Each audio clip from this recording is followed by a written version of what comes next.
Much of the attention on Black Friday focuses on just how much people will spend.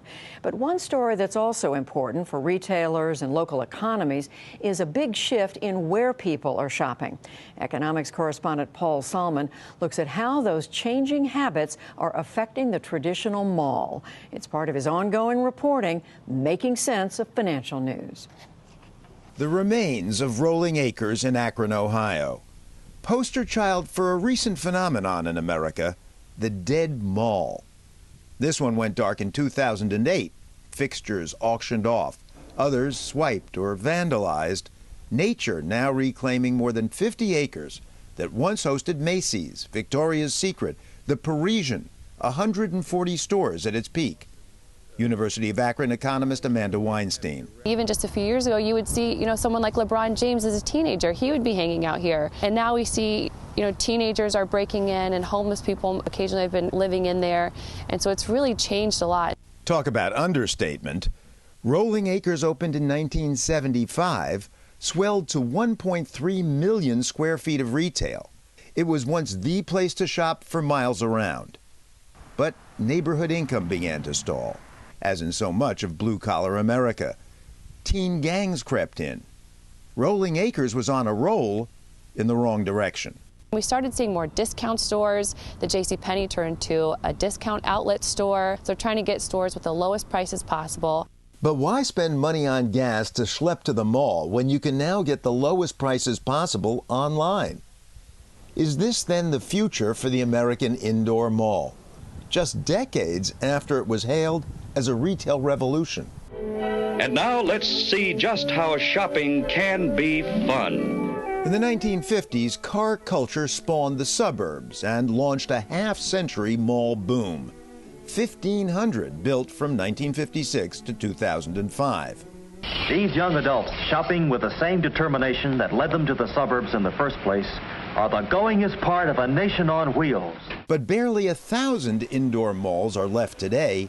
Not a single new one built since 2006. Malls have been declining for years and will continue to decline. The Harvard Business School's Len Schlesinger. Do you mean malls like Rolling Acres in Akron, which is just... No, I'm talking about the high-quality malls that have been known, what we call the A malls. The B malls and C malls, the ones that have never drawn high-end customer bases or high-end traffic, they're already in the process of being repurposed in all sorts of ways. They're becoming bowling alleys. Storage. Oh, yeah, storage facilities, et cetera, so forth. And we'll continue to see the repurposing of that real estate. That's because 15% of malls are expected to fail or be converted into non-retail space in the next decade. Why the across-the-alphabet decline? Well, online shopping has doubled in the last 7 years. Tastes and habits have changed. What's the matter? You look depressed. I hate working the theater. All the action's on the other side of the mall. For example, no longer are malls teeming with teens. Thanks. What can I do for you? Can I have your phone number so I can ask you out sometime? Today, teenagers play out their angst elsewhere or at home on their computers, while the parents are shopping on theirs. So many malls, so little time. Thus, even the Atrium Mall in upscale Chestnut Hill, Massachusetts, is now a construction site. It had marble and brass and lots of lights and mirrors. And so we had to find a way to repurpose it, but really mask the image that was sort of 1980s. Let's never forget the 3 rules of real estate: location, location, and location. So developers are demalling Atrium. Architect Larry Grossman. This is, in fact, the third time I've done this because malls have tended to fail. In this case, it's a total redo where we're looking for office uses, medical uses, and retail all mixed within a single structure. Just down the road, a once foundering middle market mall has gone upscale. The old Chestnut Hill Shopping Center is now The Street, an al fresco faux town center with Tony restaurants and shops, including the Polka Dog Bakery, featuring natural foods for Fido. And a former Macy's is now Superlux, a high-end cinema with table service. Cheers. Cheers. Brian Sierra of WS Development says these so-called lifestyle centers had better be unique.